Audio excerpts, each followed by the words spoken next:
Dr. Michael "Doc" Harrison had once moved through field hospitals like a ghost of mercy, his hands steady as granite, even when mortars shook the earth around him, and chaos reigned in every direction. Now, at 54, he shuffled through the bitter streets of Chicago's South Side with nothing but a torn leather medical bag clutched protectively against his hollow chest. The bag's worn surface had cracked like his fractured spirit, and its brass clasps had tarnished to the color of old blood.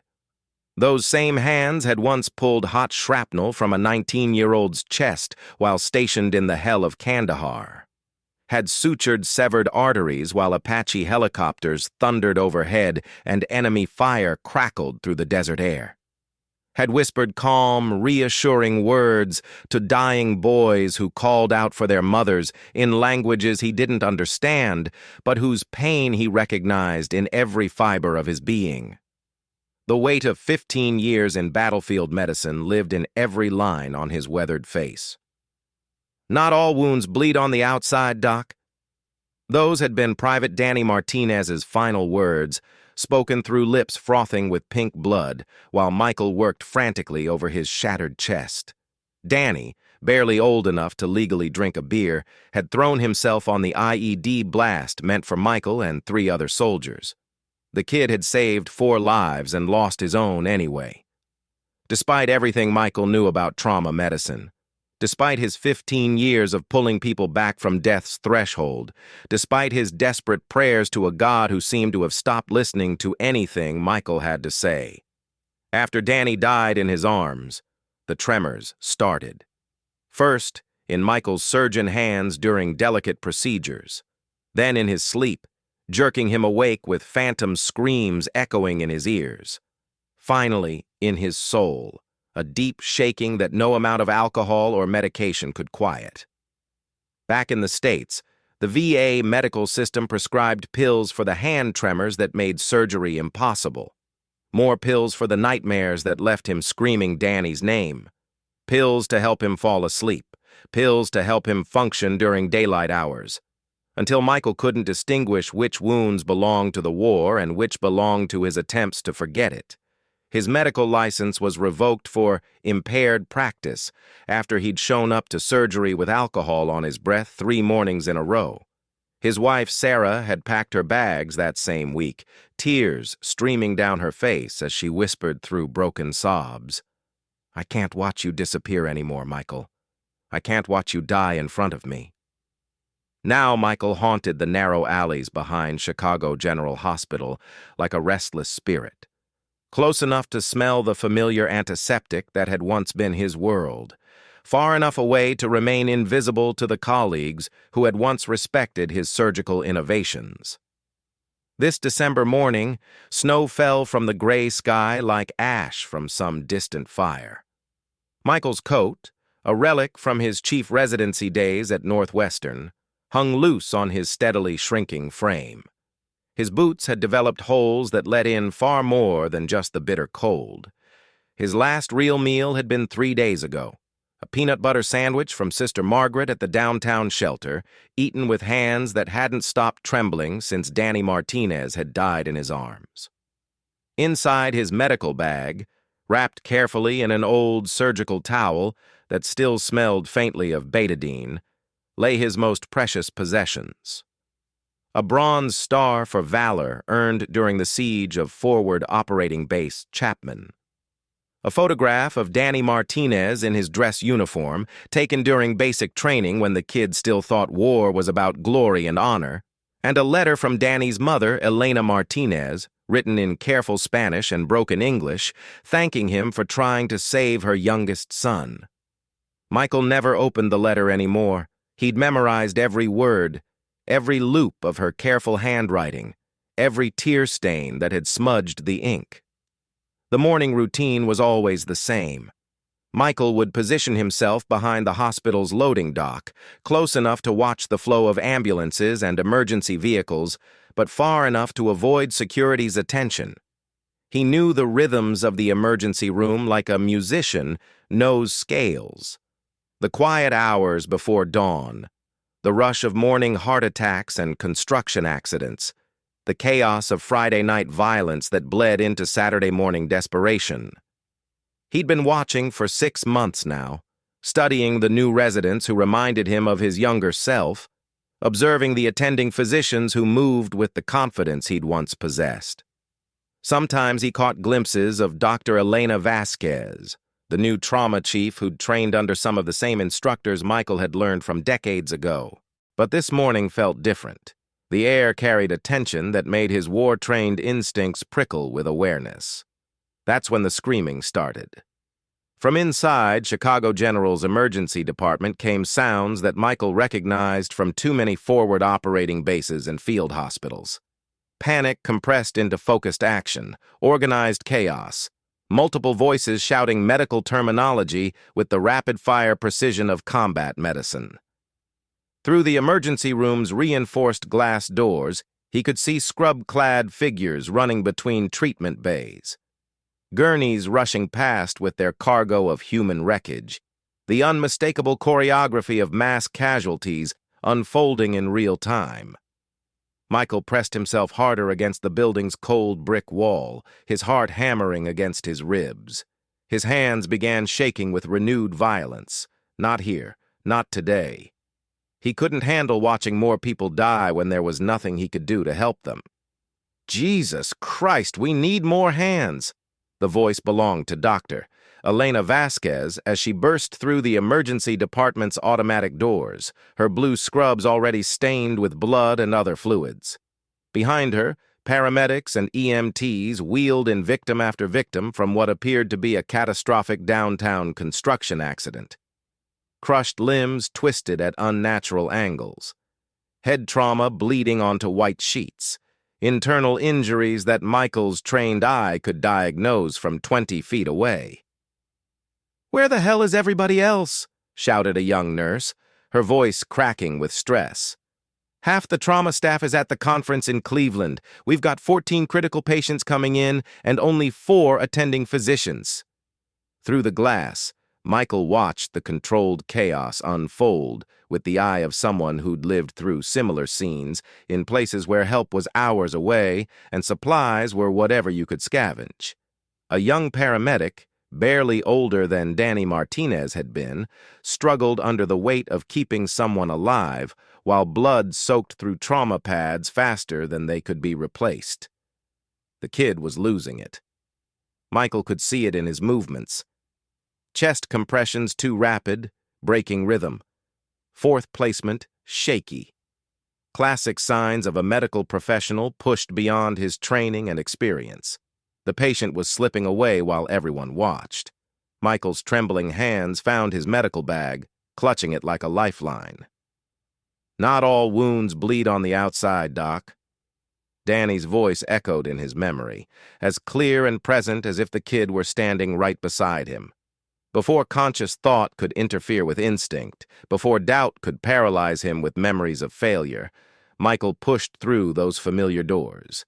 The emergency department was chaos incarnate, fresh blood on white linoleum tiles, heart monitors screaming alarm codes that meant life slipping away. Medical staff moving with the desperate efficiency of people who knew that seconds measured the difference between salvation and loss. The familiar smell of trauma, blood, antiseptic, fear, and the metallic taste of adrenaline that coated the back of your throat. Michael moved through it all like a sleepwalker returning to a half-remembered dream, his bag clutched tight against his chest. "Sir, you can't be in here." A security guard in his 50s moved toward Michael with the careful approach of someone trained to handle psychiatric emergencies. Michael ignored him completely. His entire focus had narrowed to the young paramedic who was losing his patient. The kid's chest compressions were failing, too shallow and losing rhythm. Maybe 30 more seconds before cardiac arrest became permanent brain death. For the first time in 2 years, Michael's hands stopped shaking. "Move," he said quietly, his voice carrying the authority of 15 years commanding medical teams under fire. The paramedic looked up, confusion and desperation warring in his young face. "What? Sir, you need to move away from the patient. Now." Something in Michael's tone, the calm certainty that came from having performed this exact procedure under sniper fire, made the kid step aside without further argument. Michael's hands found the patient's chest. His fingers, steady for the first time in years, located the correct anatomical landmarks with the precision of muscle memory. He began compressions with the exact depth and rhythm he'd perfected in field hospitals where second chances didn't exist. The heart monitor's flat line began showing irregular spikes, then a rhythm, then something approaching normal sinus rhythm. "Who the hell are you?" Dr. Vasquez had materialized beside the treatment table, but she wasn't moving to stop him. Her trained eye could recognize medical expertise even when it came from unexpected sources. Michael didn't answer immediately. His consciousness had split between the present moment and a medical tent in the Hindu Kush, where he'd fought death with nothing but determination and whatever supplies he could salvage. His hands moved with the fluid confidence of someone who'd performed this dance 1,000 times before. "He's stabilizing," he murmured to the patient, though the man was unconscious. "Stay with us. We've got you." The cardiac monitor settled into a steady rhythm, life returning from the edge of absence. Dr. Vasquez studied Michael's hands as they worked, the absolute precision of his movements, the calm competence that radiated from him even as chaos swirled around the treatment bay. "You're a physician," she said. It wasn't a question. Michael nodded without looking up from his patient. "Was? What specialty?" "Army medic, trauma surgery. 3 tours in Afghanistan between 2008 and 2013. Dr. Vasquez felt recognition clicking into place in her memory. She'd heard stories during her residency training. Legends, really, about an Army trauma surgeon who'd developed innovative techniques for treating severe hemorrhage in field conditions. About a doctor whose methods had been incorporated into military medical protocols and had saved thousands of lives. "Dr. Michael Harrison," she whispered, her voice barely audible above the continuing chaos around them. Michael's hands paused in their work for just a fraction of a second, then continued with their steady, life-giving rhythm. "That name doesn't exist anymore," he said quietly. But Dr. Vasquez knew she was right. She'd studied his techniques during her surgical rotation, had read about his innovations in battlefield medicine in the New England Journal of Military Medicine. The Harrison method for controlling massive hemorrhage had become standard protocol in combat medicine and civilian trauma centers. Around them, the emergency room continued its desperate ballet of crisis response. But word was spreading among the staff. Whispered conversations between nurses and residents. The homeless man working on the trauma patient wasn't just any vagrant who'd wandered in from the cold. He was the ghost of Chicago General's former legend. "We need you here," Dr. Vasquez said simply, her voice cutting through the ambient noise. "All of these people need what you know." Michael looked around the treatment area, taking in the overwhelmed first-year residents, the frightened nursing staff, the critical patients who were sliding toward the edge of survival while everyone did their best with insufficient resources. He saw Danny Martinez's face in every patient, every young soldier he'd failed to save, every life that had slipped away despite his best efforts. "I killed a kid," Michael said quietly, his voice barely audible. 19 years old. Private Daniel Martinez.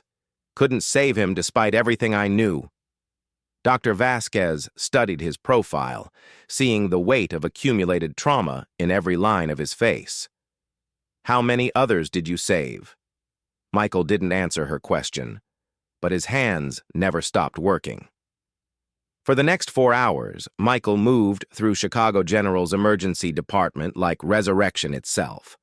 His trembling was completely gone, replaced by the steady certainty that had once made him one of the military's most respected trauma surgeons. Every technique he'd ever learned, every innovation born from the necessity of treating massive injuries with limited resources, flowed through his fingers like remembered music. He stabilized a construction worker's pneumothorax using nothing but a chest tube and the kind of battlefield instincts that couldn't be taught in any medical school. He controlled arterial bleeding in a teenage accident victim using pressure point techniques he'd learned while treating casualties under active mortar bombardment. He guided a trembling first-year resident through a complex facial suture while simultaneously monitoring the vital signs of 3 other critical patients. The emergency room staff stopped questioning his presence, started following his lead, started remembering why they'd chosen medicine in the first place, before bureaucracy and insurance companies had complicated the simple mission of healing human beings. When the last critical patient had been stabilized, when the chaos had settled into the routine work of ongoing care and recovery, Michael stood in the center of the treatment area. His clothing was stained with blood and various bodily fluids. His medical bag lay empty beside a crash cart. His hands remained perfectly steady. The entire emergency department staff was watching him with a mixture of respect, curiosity, and something approaching awe. Dr. Vasquez approached slowly, her movements careful and deliberate. The state medical board would review your case if we petitioned them. Your license could potentially be restored. Your expertise— I'm not that person anymore, Michael interrupted gently. Yes, you are. The voice came from behind him, near the treatment bay where he'd first started working. Michael turned slowly. A young man in paramedic uniform stood there, still catching his breath from the emergency response. The same paramedic whose patient Michael had pulled back from cardiac arrest. But something about the kid's face was hauntingly familiar, triggering memories that Michael had tried desperately to bury. "My name is David Martinez," the young man said, his voice steady despite the emotion Michael could see building behind his eyes. "My older brother was Private Daniel Martinez. He served with someone called Doc Harrison in Afghanistan." Michael's world stopped spinning on its axis. "Danny wrote about you in his letters home," David continued, reaching into his uniform pocket. "Said you tried everything humanly possible to save him. Said you held him while he died. Said you were the bravest man he'd ever known and the best doctor in the entire Army Medical Corps." David's hand emerged holding an envelope, worn soft from repeated handling and stained with what might have been tears. "He wrote this letter the day before the IED explosion. Asked me to give it to Doc Harrison if I ever found him. I've been carrying it for 2 years, working as a paramedic in Chicago, hoping maybe someday—" Michael's hands began trembling again as he accepted the letter with the same reverence he'd once reserved for handling the most delicate surgical instruments. Inside, written in Danny's careful handwriting, were words that would haunt and heal him simultaneously. "Doc, if you're reading this, something bad happened to me, and David managed to track you down like I asked him to. First thing I want you to know is don't blame yourself for anything. You saved me every single day just by being there with us. You saved all of us more times than we can count. The tremors in your hands don't make you weak, they make you human. They make you someone who cares so much about keeping people alive that your body shakes when you can't. Keep saving people, Doc, please. The world needs healers like you more than it needs perfect hands. You taught me that courage isn't about not being afraid. It's about doing what needs to be done even when you're terrified. Be courageous, Doc. Come back to medicine. Danny Martinez, your friend always." Michael looked up from the letter to find the entire emergency department staff still watching him, waiting, hoping. Dr. Vasquez stepped forward, her voice gentle but determined. "The medical board meets next Tuesday. I'll personally recommend that your license be fully restored with no probationary period. But I have one condition." Michael waited, still processing Danny's words. "You work here, with us. teaching the next generation of trauma surgeons what you know, sharing the techniques that have saved thousands of lives, showing residents what real battlefield medicine looks like. Michael looked down at his hands, still steady despite everything, still capable of the delicate work that healing required. He thought about Danny Martinez, who'd died saving others, about all the soldiers he'd managed to pull back from death's threshold, about all the patients he'd just helped stabilize during the worst mass casualty event Chicago General had seen in years. "Not all wounds bleed on the outside," he whispered, repeating Danny's words like a prayer. Then, loud enough for everyone to hear, "But with steady hands and an open heart, they can all heal." 6 months later, Dr. Michael Harrison walked through the corridors of Chicago General Hospital, wearing clean scrubs and carrying his restored medical bag at his side. His hands remained steady. His purpose had returned, clearer and stronger than ever before. On his office wall hung 2 photographs in matching frames. One showed Danny Martinez in his dress uniform, smiling with the confidence of youth and purpose. The other showed David Martinez in his paramedic gear, continuing his brother's legacy of saving lives in whatever way he could manage. Every morning before beginning his shift in the trauma department, where he now served as director of emergency medicine education, Michael would pause before those photographs and whisper the same words Danny had taught him during their final conversation. "Not all wounds bleed on the outside, but with steady hands, an open heart, and the courage to try again, they can all heal." In the emergency room, where chaos meets compassion every single hour of every single day, Dr. Michael Harrison had finally found his way home to the calling that had never truly left him. The tremors were gone.